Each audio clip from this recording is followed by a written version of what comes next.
De volta com Justiça e Trabalho de hoje, eu estou conversando com o juiz do trabalho Zé Palmeira Sobrinho, que é titular da 10ª Vara do Trabalho aqui de Natal, no Rio Grande do Norte, e estamos conversando acerca do Instituto da Terceirização, como está a tramitação da proposta de emenda constitucional que irá estabelecer uma regulamentação desse tema, né, esse tema tão debatido e assim, tão recorrente nas discussões do meio jurídico. Doutor Zé, sobre a questão da responsabilização da autoridade contratante, o Supremo definiu alguma coisa? Como é que está essa questão? O que é que nós podemos dizer ou comentar sobre isso? Bem, o Supremo está debatendo hoje a responsabilidade da administração pública nos pactos que envolvem relação triangular de trabalho, que é a terceirização. Então, hoje há uma forte sinalização para se retirar do poder público essa responsabilidade sob o argumento de que não há uma ingerência da administração pública na escolha da empresa que ganha uma licitação, já que são critérios objetivos, segundo a lei de licitações, mas na doutrina... E normalmente ganha aquela de menor preço, né? Geralmente ganha aquela de menor preço. E às vezes a do menor preço não é a melhor empresa, né? Nem presta o melhor serviço. E isso muitas vezes retira, ou pelo menos serve de justificativa para o administrador, de certo modo, negligenciar quanto ao perfil da empresa que está sendo contratada. E isso é um problema que nos inquieta muito. E em razão desse fato, a jurisprudência e a doutrina já discutem também a possibilidade do gestor ser responsabilizado pessoalmente quando houver uma má gestão ou quando houver uma ausência de fiscalização em relação à execução de alguns contratos de prestação de serviço no âmbito da administração pública.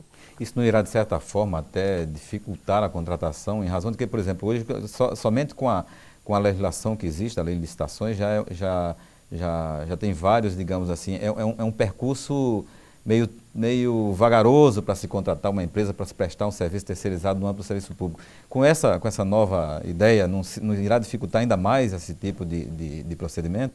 Eu acredito que não, porque se a terceirização for mesmo uma necessidade, né, o poder público terá que se aparelhar melhor, terá que se qualificar para gerir a execução desses contratos de prestação de serviços.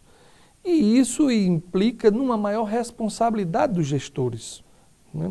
Então, se a terceirização é realmente imprescindível, nós vamos ter que aperfeiçoar as técnicas de responsabilização, já que se é o poder público que não pode ser responsabilizado, então teremos que prestar mais atenção à conduta dos gestores em relação à execução do contrato, de modo a evitar a total irresponsabilidade do Estado em matéria de contratação no âmbito das relações de terceirização. Doutor Zé, do ponto de vista conceitual, né, eu lhe pergunto isso, que várias pessoas às vezes dizem, mas por que uma empresa pública contrata e depois a empresa que está prestando o serviço, né, ou seja, a prestadora de serviço, vai à falência ou quebra, ou enfim, não pode mais prestar o serviço? Aí foi feita a licitação, realizado o processo licitatório todo, e aí o serviço público vai ficar sem a empresa e ainda tem que pagar as obrigações sociais. Como é que, para explicar melhor para o nosso telespectador, a responsabilidade subsidiária consiste nisso, mas no dia a dia, no cotidiano, como é que se dá essa prática? Bom, nós sabemos que há uma competição interempresarial muito forte quanto ao filão dos serviços públicos, né? Então, muitas vezes as empresas elas apresentam propostas que são inexequíveis e ganham esses contratos de licitação.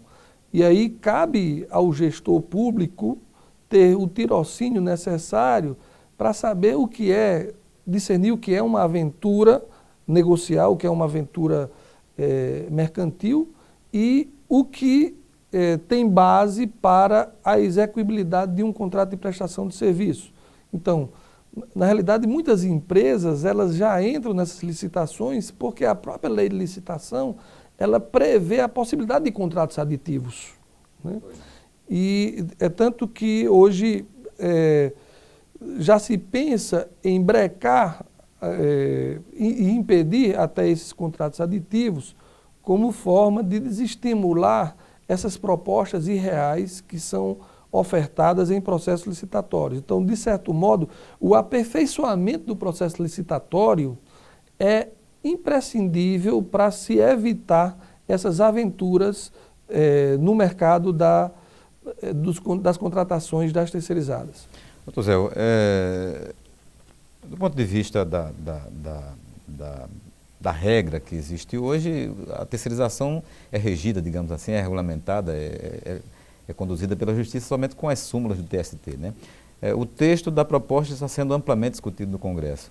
O senhor que é especialista no assunto, que se debruça sobre esse assunto, sobre este tema, de uma forma geral, né, como é que está essa proposta? Ela contempla realmente a expectativa da realidade do mercado de trabalho brasileiro? Não, hoje a proposta que existe, principalmente o projeto 4330, né, ele não é satisfatório, né? Não é satisfatório porque ele amplia de modo intenso a possibilidade de contratação pela terceirização, né? Contratação na modalidade terceirização. Então isso traz mais insegurança, né? E cria também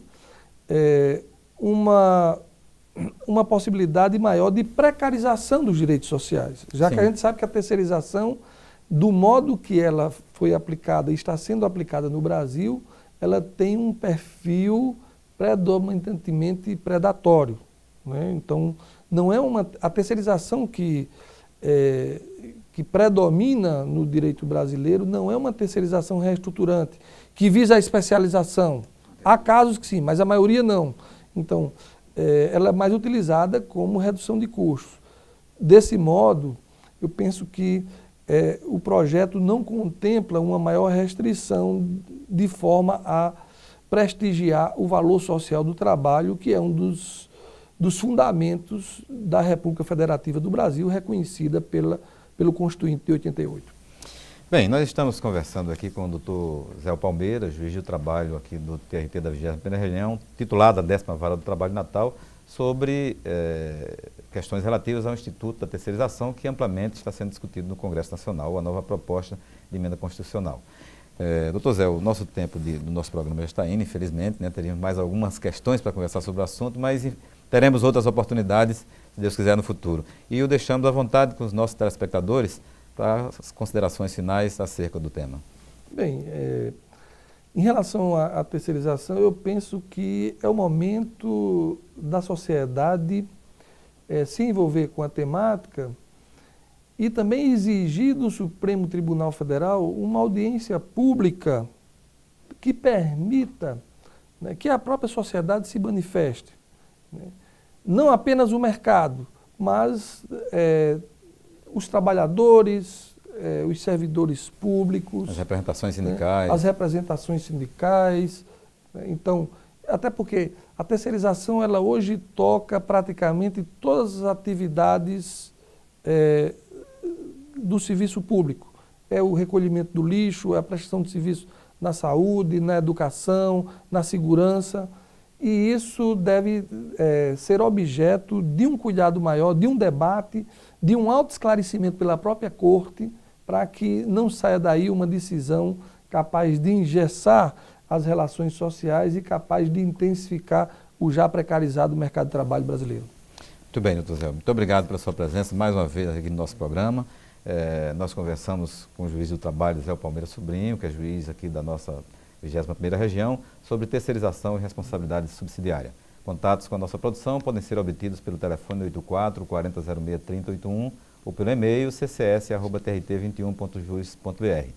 E encerrando a nossa entrevista de hoje, o nosso programa de hoje, você fica agora com o talento do multi-instrumentista Diogo Guanabara. Ele nos conta sobre seu trabalho com a música e executa uma linda peça ao violão. Abraço a todos e até o nosso próximo encontro. Até lá!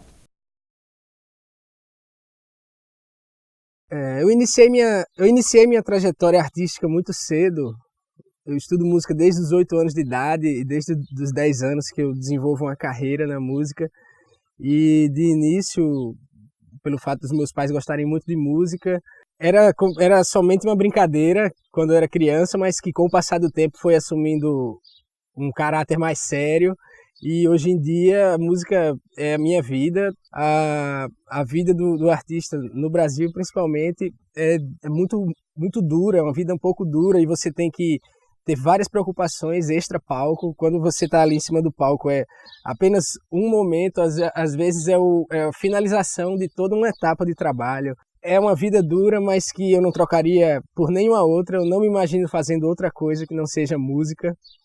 E eu sou muito feliz assim. O meu trabalho é voltado para música instrumental, mas eu também musico poemas de poetas amigos enfim, busco parcerias e busco navegar pelas diversas linguagens que a música pode nos oferecer. Eu costumo pensar e comentar com as pessoas mais próximas que enquanto eu estou no palco, eu me sinto imortal. É como se nada pudesse lhe atingir naquele momento que você está trocando aquela energia, que você está mandando uma boa energia para as pessoas que estão lhe vendo. Meu nome é Diogo Guanabara, nascido em Natal, sou bandolinista, violonista e compositor.